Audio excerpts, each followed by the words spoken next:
Juan Valdez. I've never heard of him. I heard of Juan Valdez. We're actually looking for him. So I heard he was in the Pantanal. In a place called Porto Joffre or something like that. But I remember the name of the person I was telling you about, of the San Pedro. His name is Americo. Americo. Americo. Remember that. Well, it looks like we found Gorky. Nice guy. He's the one that actually is our contact, and I'm feeling pretty good about that. So now we got to go find Americo. All right, man. This is it. Gotta lock it up. Our Inca friend gave us a name, America, Americo. I feel that if we can't get any closer in our journey between now and then, I'm all game of knocking on this gentleman's door and taking that trip. And we have another way. We found another name, found another source. Meanwhile, we'll have to get across the border into Bolivia. That's going to be another fun and game. Apparently there's a huge strike. No, we just got to keep moving. We just can't sit around and wallow. So, you know, and I'm not staying a day more in that hotel, that's for sure. No. We got to move forward, Sam. Forward? We're going backwards. You know, maybe we can go around the border.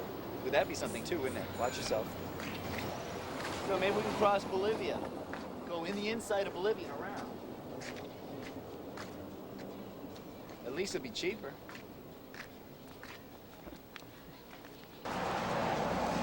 Well, I did a FUBA, guys. I just realized, talking to our Brazilian friend next to us, that we've been walking around with the wrong hour by an hour. I mean, our time has been wrong. I took my first malaria pill today, and it's probably kicking in. We're supposed to be getting sick or something like that in the first day, so I really hope that's not going to happen. Just got to get out of this town right now. Nothing's happening here.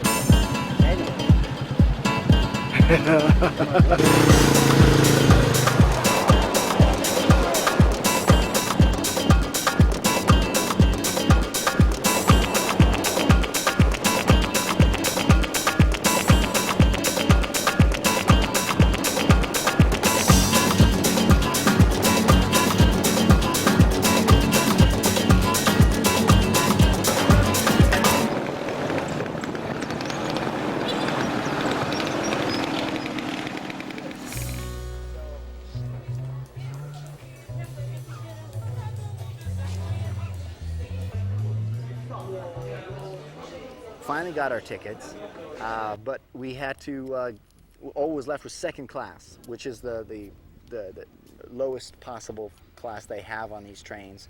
And that means, well, actually fourth class is the worst. That's fourth class. Santa Cruz is the place. We're looking for actually a street and a small house to go to. That is the spot that we're going to get our information of where Juan Valdez is. We have had the confirmation that he is in Bolivia.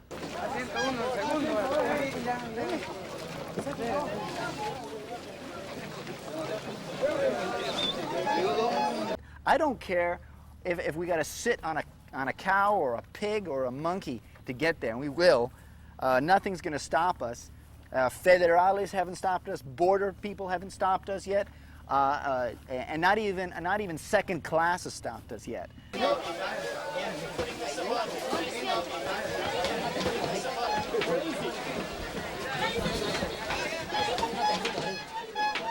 The death train, that's what we're going to find out. What the hell is this death train? What's it all about?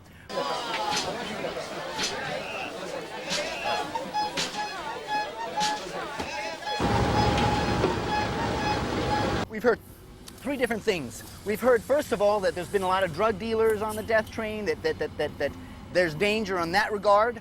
I'm not sure about that. We've also heard that the tracks are very uneven as we go up and over around these mountains. And the train just wobbles back and forth. Potential danger right there. And I don't know, but that's why I want to get on top and shoot some of that stuff. They said this train has fallen. And a lot of people have been killed that way.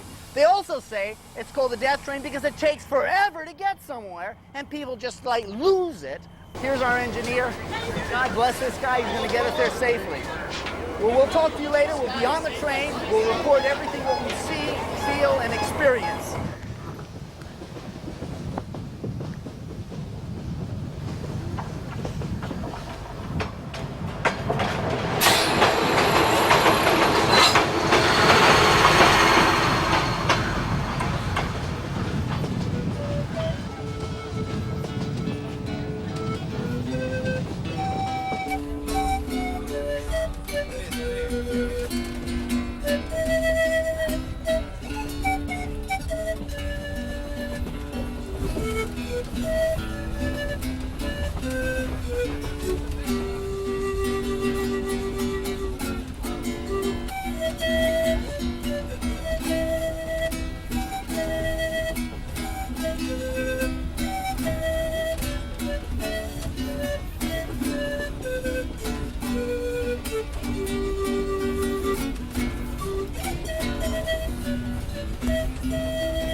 But as you can see, this train is completely amazing. They got some, you can see a lot of people coming by. It's quite crowded, but it's really, it's quite exotic. A good sense of the culture here.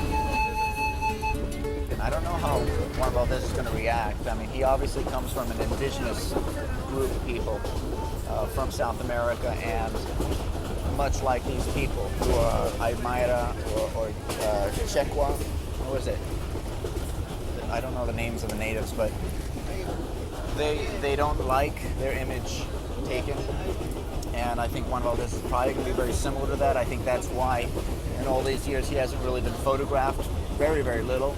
Of course, you're always going to be thinking about the commercials he's been in, but those aren't really him. It's a person who acts like him. It's a body double who actually plays Juan Valdez on TV.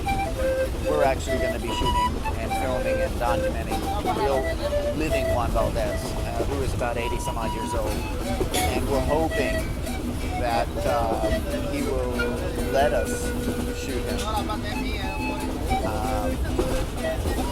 So it's going to be a real pleasure if we can.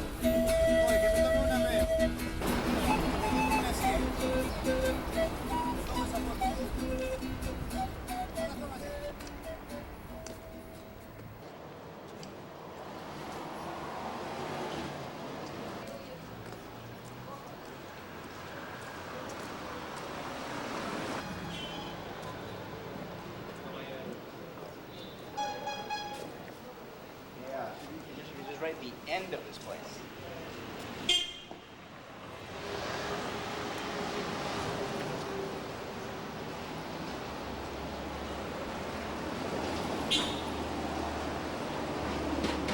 This is bullshit. There's nothing here, man. Look at this.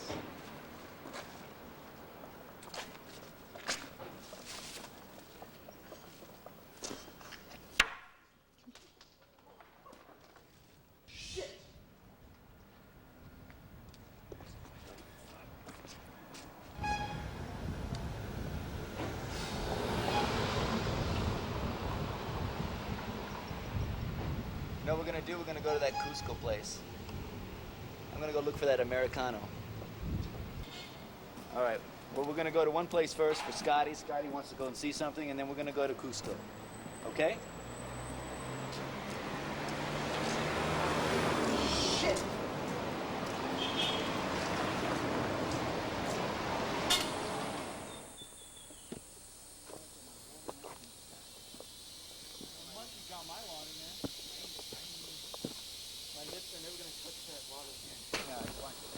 You look like you could use a little Cocoa Puffs.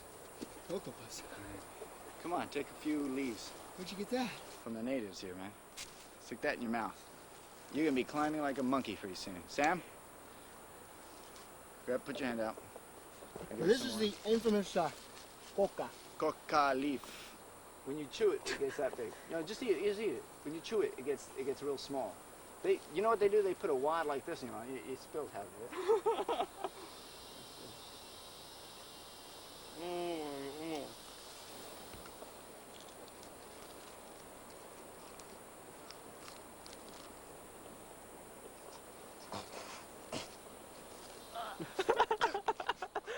Pendejo, what the hell are you doing? It got stuck in my throat. I did it wrong. I did it wrong. I'll just eat it faster this time.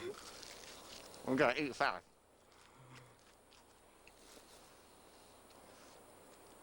Cocoa leaf chewing 101.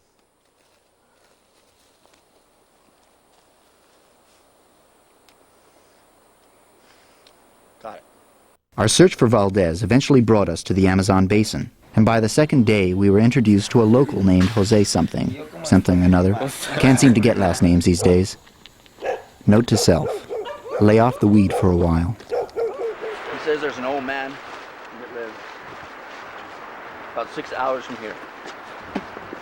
He's from Colombia. We're gonna see if he's still around. Marching deep into the jungle with a stranger was by most standards rather reckless. It wasn't long for us to realize that our new companion had a wicked sense of humor. He wants us to fall because he wants a free Fanta. We made a bet. Whoever falls has to buy a next Fanta. There's a butterfly right over here. You're going to come into a lot of quite extraordinary butterflies. My entire knowledge of the jungle, I'm afraid, comes from the movies. Just in case of scurvy. I always wondered at what point my companions, Sam and Scotty, would discover that my Spanish translation was often off course. Perhaps it was a spider wasp incident. What is it? Spider insect. Oh, there's a little insect. Where is it? Where is it? It's right in my vision. Don't move. Right there. To the right there's a yellow spider, and it's about to attack a bug. Ahora sabes qué hace él. Él va a llevar eso a una casa He's gonna bring it home. y cuando él ponga niños, primera comida es It's bean. para los niños, sí. Ah, okay. It's like Animal Planet, like Discovery Channel. This is really serious. The spider is the one that eats the wasp. Just get it in focus. This is our money shot. Please, goddammit, just please get this one right. If the wasp attacks the spider? That's a tarantula hawk lays its eggs on the spider, and as the babies hatch, they eat the spider. Oh. We were told the night before our jungle journey to bring water. He also said to pack light, whatever that means. Obviously, I did neither, and paid dearly for it. It's kind of slippery. Oh, we got our friend here. Hola. Buenos dias.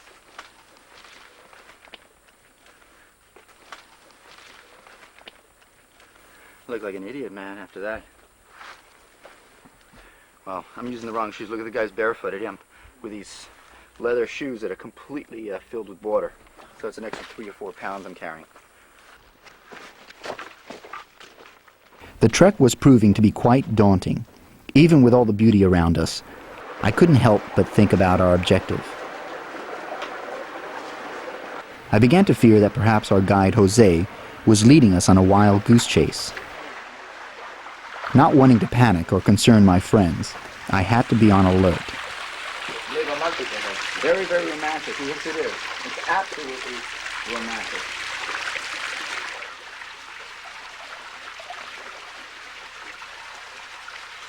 For a moment, I imagined us part of Theodore Roosevelt's Amazon expedition up the River of Doubt, battling torrential downpours, oppressive heat, wild animals, fire ants, and jungle illness. But instead, my feet ached, the water bottles kept falling out of the plastic bag, and Sam had a mild case of the trots.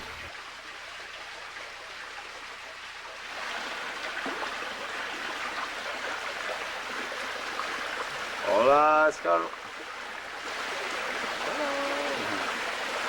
Spur of lunch. We walk on the water because there's snakes, lots of snakes on each side. Safer to walk in the water, so keep in the middle of the water.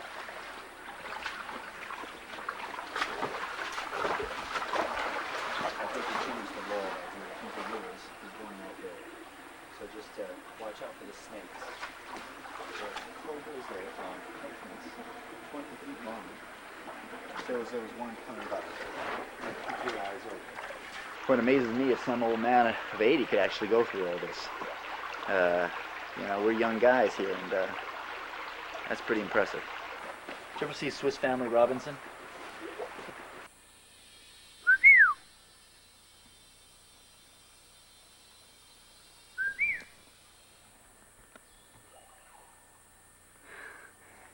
So cool. What was that great film with Rex Harrison? He talked to the animals, you know?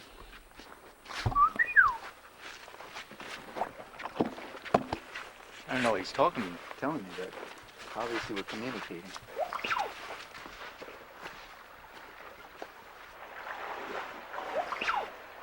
You know how we were like talking about getting lost in this place and how we would try to find our way out? I said I'd go by the river, stick to the river. You said you wanted to go by the paths because that'd be the easiest way. Well, this is like a path. I mean, it's not really a path, but well, let me go talk to him because he says that we should be coming up to something soon. And then across there's another river. You go around the corner and probably for another like an hour and a half, we should come to where this old man is.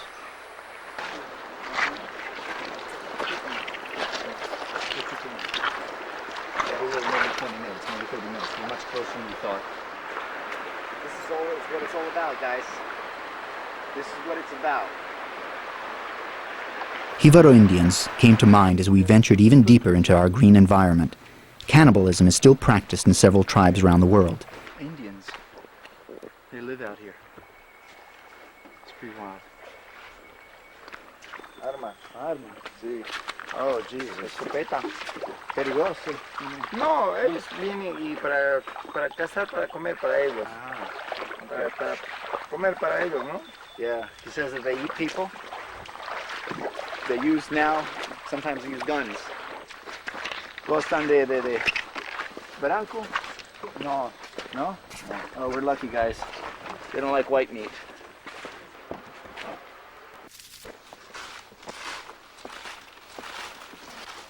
More than 20 minutes has gone by.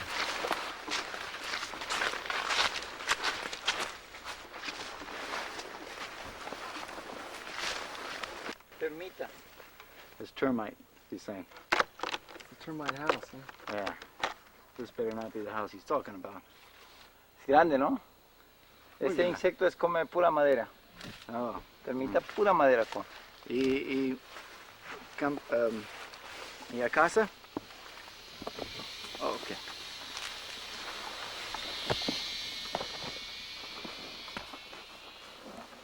Mira él cómo cuida él a los más pequeños, él cuida. Hope resurfaced when we approached a small farm with a population Cuida a of los más pigs. chicos. Just follow the pigs, man. They'll lead you to him. All right. He says that we can talk to the gentleman, Juan Valdez, and be a little bit respectful, and we'll just be respectful. That's all. Just be, we're allowed to do it if we need any translation or anything. He'll translate, but I think he'll probably speak English. We finally caught up with Juan Valdez. This was a momentous occasion.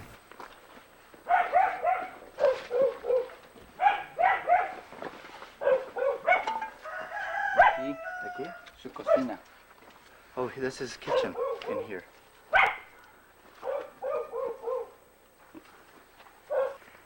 Se cree que él está. No está. He says he may not be here. He was home. Just roll it, man. Y duerme siempre arriba, ¿por qué? Por las víboras, las arañas, el agua, entonces por eso no duerme abajo, siempre arriba. Bad news, guys. That's the lock up there. He's moved on to his other place.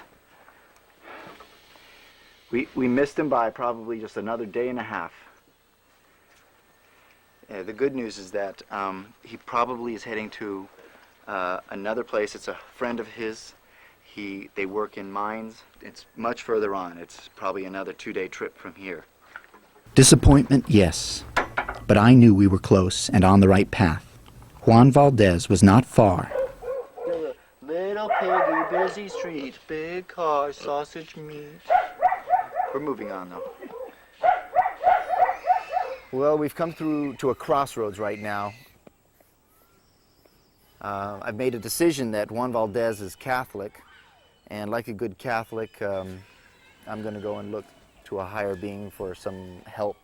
I feel I won't lose anything by doing that, so hopefully we'll get somewhere tomorrow.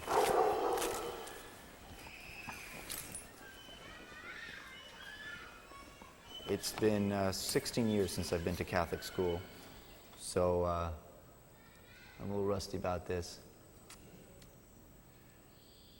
I have a near mutiny on my hands with my crew, and all I have is my faith that I will find Mr. Valdez.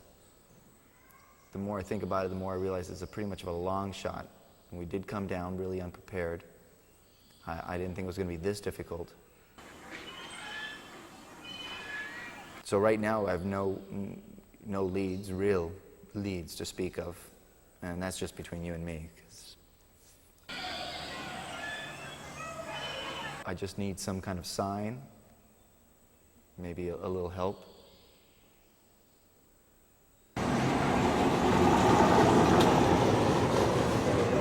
It'll be well appreciated. I'm not much of a, Catholic. Actually, I was born Anglican.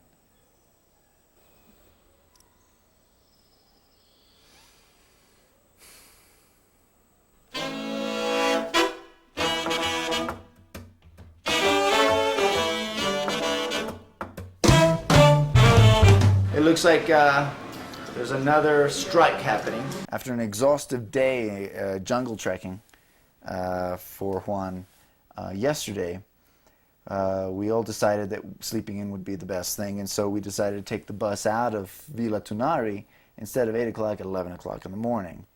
We're in the middle of Villa Tunari and trying to get a bus. It's 11 o'clock, it should be coming here. We're only discovering that the campesinos, which are the people, the population of Bolivia, are literally blocking the highway.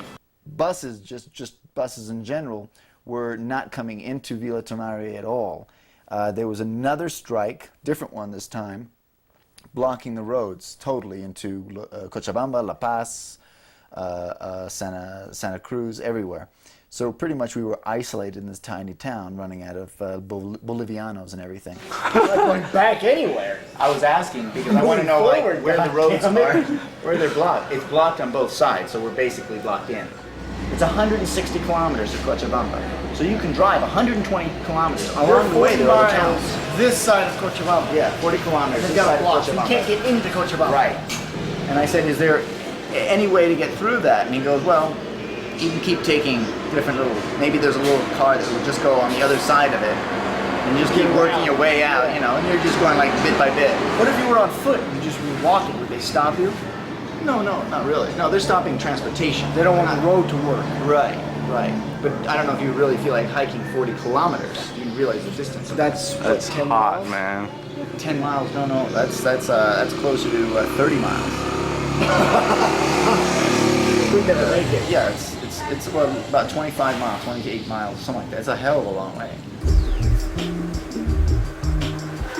About 1:30, a bus did come by. We were able to snag that bus, jumped on the bus at 1:45, and off we went.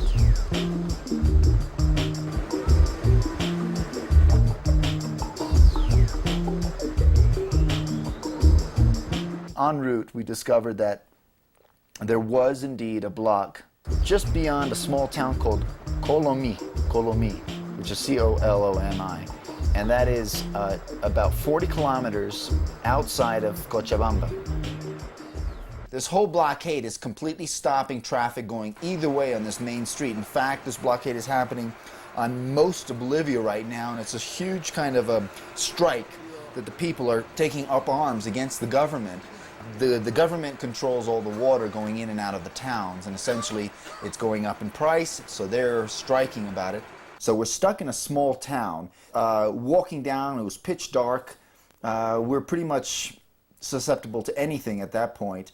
And almost immediately we met a couple people, and it was specifically this one girl who immediately took us in and told us to follow her to a hotel, a small little hotel, alojamiento. Sam, why don't you carry the toilet paper? Oh, shit.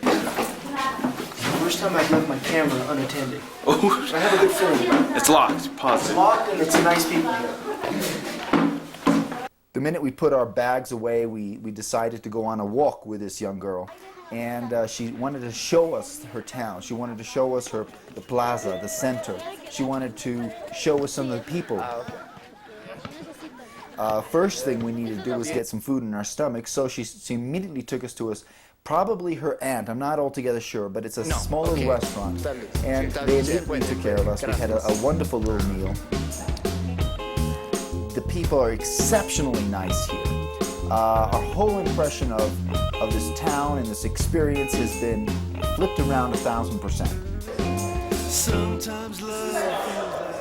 Documentaries are a business. We could very easily go back, edit this thing, and sell it for money, for cash, profit. Okay? So you just said business is business and humanity is humanity. But the business of documentaries is documenting humanity, so it's both. Sometimes as documentarians, we have to be, what's the word? I'll ask. Cross a line. No. Otherwise you won't get, you won't ever get us. Pushing the camera in people's faces, you're no longer a documentarian.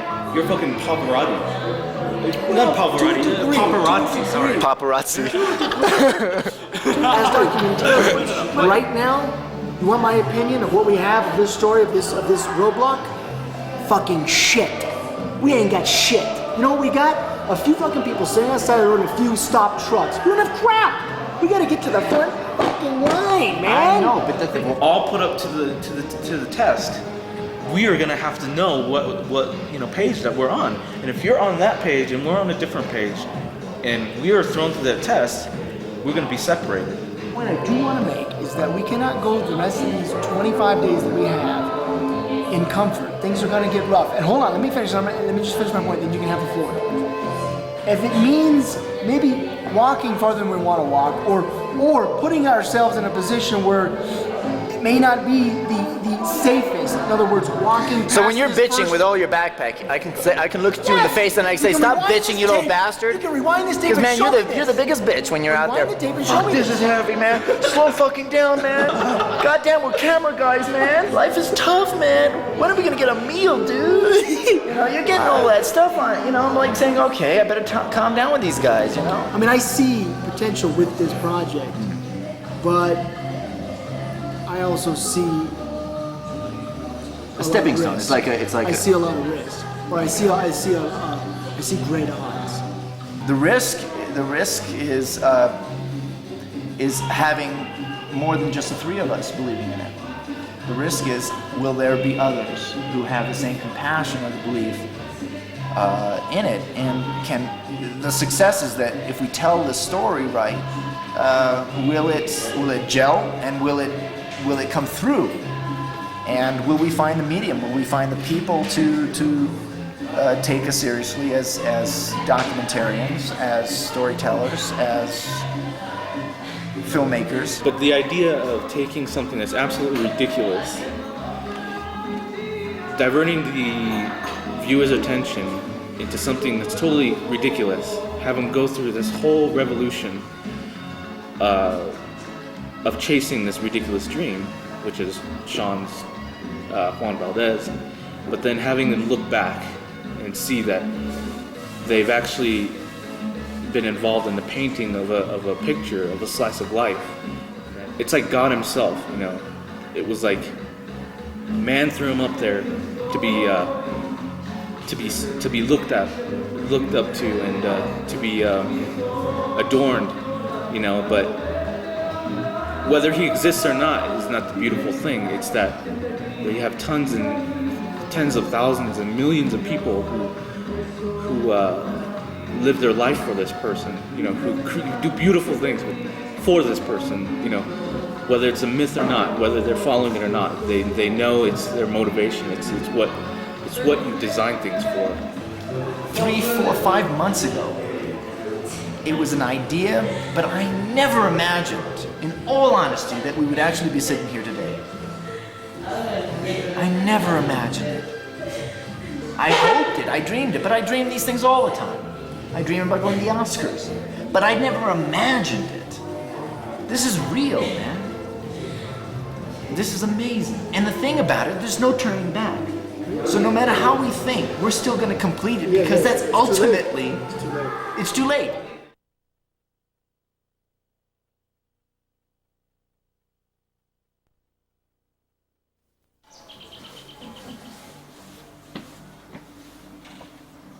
There's got to be something said about this stop. We didn't expect to stop here. We didn't expect to have any delays at all. And in our search for Juan Valdez, we are on a mission, and there's something about this incident that we're here for a reason.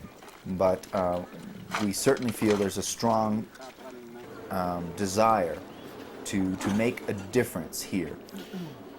And hopefully that difference will be rewarded. You know, what goes around comes around. The fact that if we do something really positive, a good fortune will come back to us. Burning a tire going there. It's remnants of a burning tire. We did not plan to stop in this town. In fact, we should have been in La Paz and moving forward. This is what Juan Valdez would have probably wanted. It's his way of probably revealing that there's a lot more to our own search than what we initially set out to do.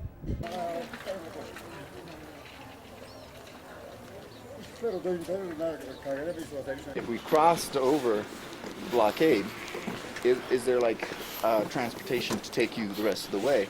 And he goes, well, it's not the way it works. You cross the blockade, another 100 meters ahead is another blockade. And you cross that, there's one further down the road. So, and it's 40 kilometers. He says the reason they chose Cochabamba is because it's a central city, and there are roads going into Cochabamba it's really like central in terms of transportation. If you want to go to La Paz, if you want to go to Santa Cruz, if you want to go to pretty much anywhere. Some of them feel it's going to take, we'll be here for a while in terms of days, perhaps a week or so. Some feel it will be over really quickly because the government and probably the military are not going to allow it to happen. It's pretty damaging to a city.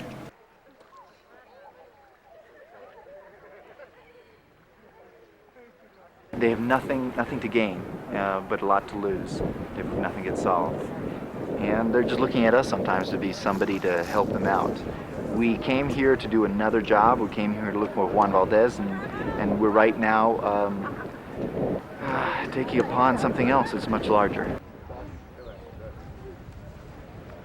A lot of these people are chewing on coca leaves, and we all tried that. But in all honesty, that it helps with your hunger. These people are not eating what they should be. They're away from home and they're stuck here. And so they're basically going to be surviving on coca leaves right now. And that's a bit harsh. That's a bit harsh.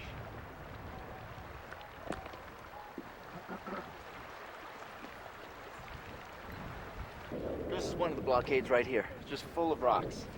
I just came and picked these rocks up and just kind of covered the roads. Some of the blockades actually use like burnt car,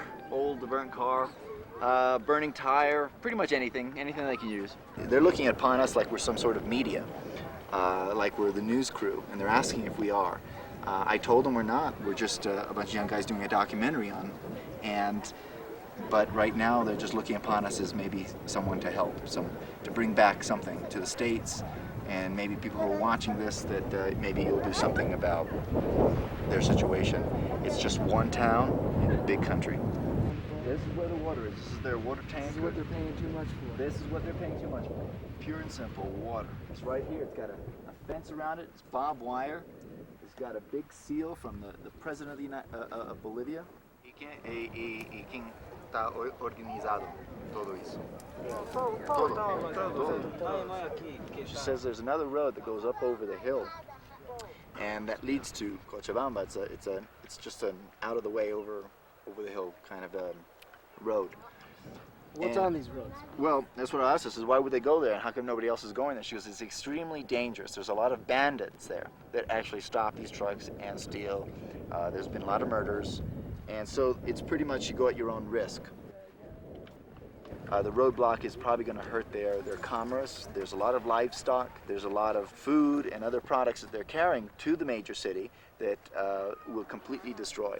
It could be vegetables. It could be a lot of things that won't last very long. So they're taking a risk and they're going up over the hills.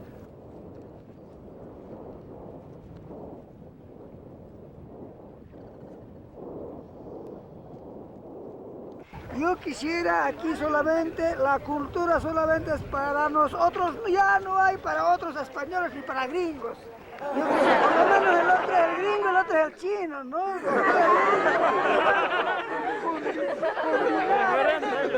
Ellos vienen combinados, y eso tiene que ser así, entonces nosotros no. Solamente alcanzará para solventar su hambre. Eso no mucho, sí. Solo serví un día.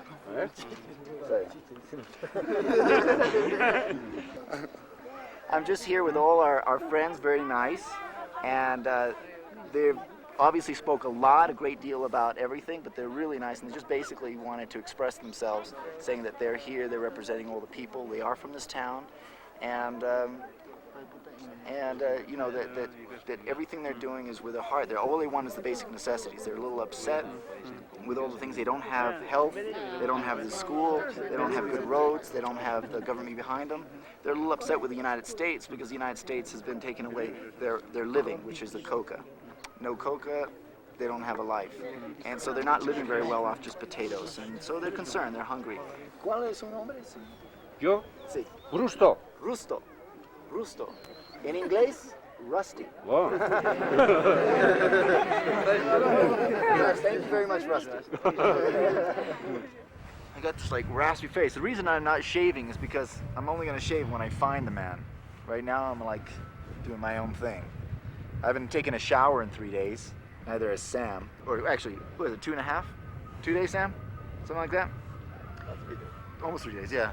It's because the bathroom where we're in the hotel we're staying at it's a toilet and a shower, and the shower's right over the toilet, and there's no toilet seat. It's one of those things where you just squat down on, that type of thing. On another note, we're about to get out of this place, and we hope to get out fast.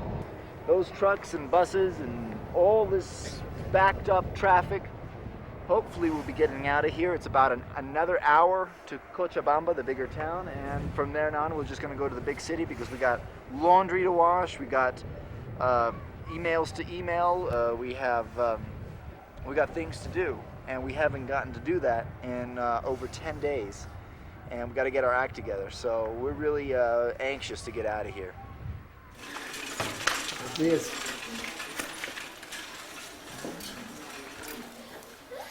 ¡Qué sueños! Sí. Ahora ya hay que caminar. Ya caminó para el bloqueo. Sí, sí.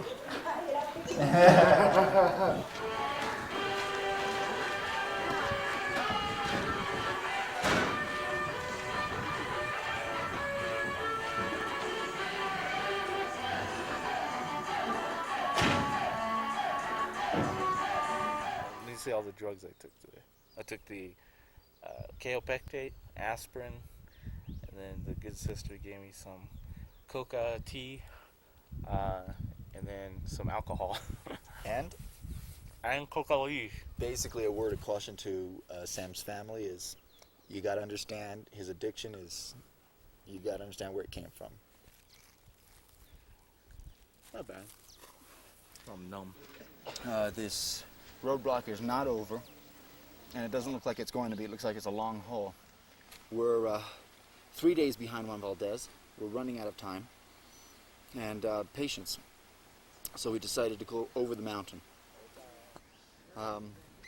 We haven't gotten very far, but it's exceedingly tough climb.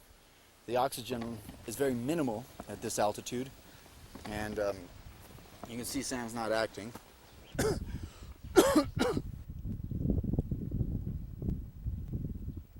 We went up the wrong path, and we got to go all the way back down again and go up another path, and I don't think it's going to make Scotty or Sam too happy. We're on the wrong trail. It's that other trail. Those other guys led us wrong. This is not going anywhere. Full of shit. Yeah, We're full of shit. I'm serious. I'm going up that thing. It's the other trail. What other trail? The fork in the road? When I said we should go right? Yeah. Okay, here's the deal though. We have to decide now who the fuck we're gonna listen to. You can listen to these fucking guys or the guys down there. Well, they said this trail doesn't go anywhere, so we're gonna have to. What do we do? It doesn't go anywhere. No, they said this doesn't go anywhere. He goes, no, it's the other side.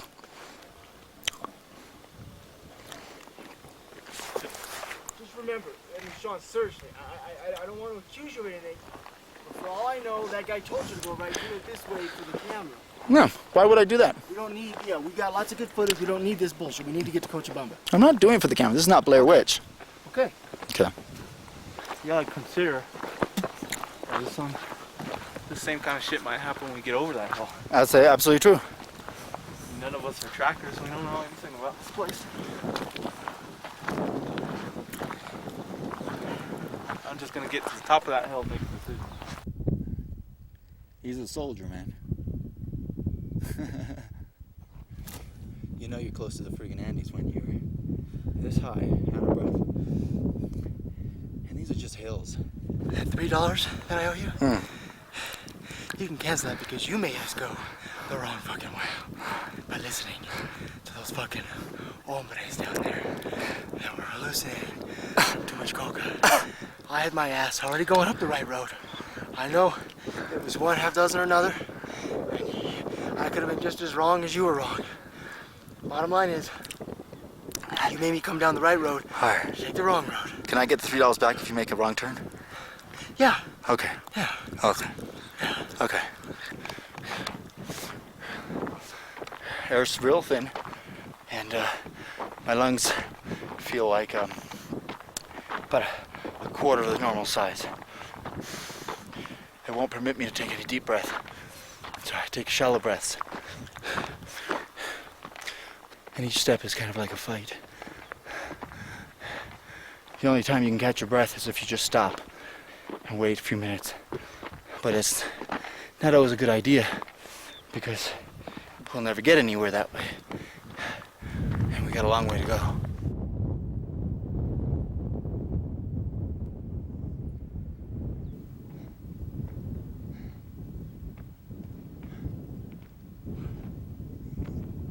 Oh my God. This has got to be Juan Valdez's. We're on the same trail. And he probably just like left me behind. I know we're real close then. We're a lot closer than we think we are. Come on, Sean. From where I'm standing, it's all downhill. All you gotta do is make it to me. You can do it.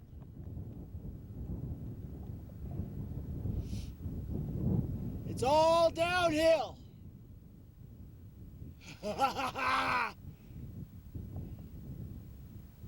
Drop your back. It's true. See the path? We take it to the left here. It's all downhill. Cochabamba! You know, fatigue is a bastard. This is one of the hardest things I've ever done in my life. Correction. This is the hardest thing I've ever done in my life. This is really the hardest thing I've ever done in my life. Probably need oxygen. We cannot camp here. We have to go down. We have to drop at least 1,000 feet minimum.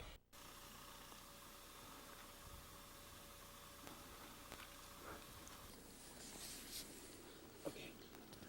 Oh, welcome to Camp 1. If you can't see, those are clouds behind us. We're right kind of in the middle, smack in the middle of the clouds, about 4,600 meters or something like that, between 42 and 4,600 meters. A little out of breath still. We've been resting for a while, but there's not much oxygen here.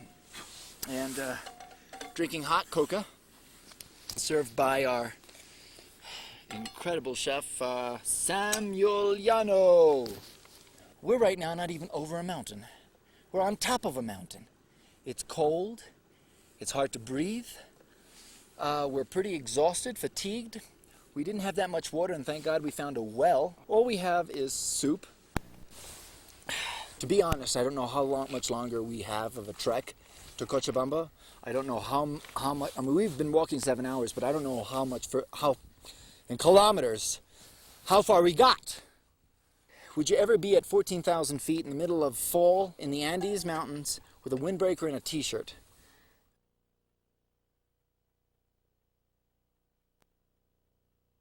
If nowhere was a definition, we're here. If nowhere was a town, we're the first 3 citizens. We lost our path. We're in a cloud bank. We don't know exactly which direction to go. Oh, I'm not talking about. But no, right by that curve. It's not big enough. The map's not big enough. It's right. useless. So we're gonna go. Is there a map of Cochabamba? No. No, look. Before you say no. 2 centimeters. I think we're on this section here. It just doesn't help. But it doesn't help because we don't know See, is this the what lake? side of the mountains Is are. that lake? No, because the lake would be on the other side. Yes. Lake's over here. We don't know where, there's no mountain. They don't show any mountains. We don't hit a path by noon. Even before that. See, look, turn around. Don't you see something right there on the hill? And it's just, I do. Through the camera, but you see, it looks like it's been cut through the mountains and hills. Yep. Just want to make sure you guys can still read me. Yeah, we can still read you. Saw that little road again, but we don't know which direction Coach Obama was in. The visibility's really bad. I just want to go real far though, so I can find a path. All right, just be careful. So Sean, what just happened? I tell you, we either had to turn back or go ahead. But who wanted to turn back?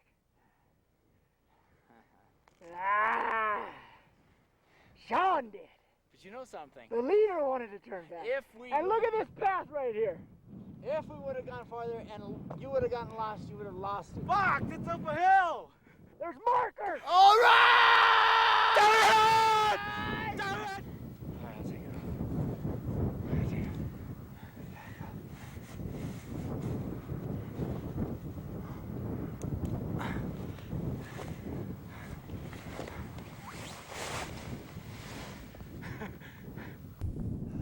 This is our second day in the mountains, and thank God the clouds finally kind of opening up.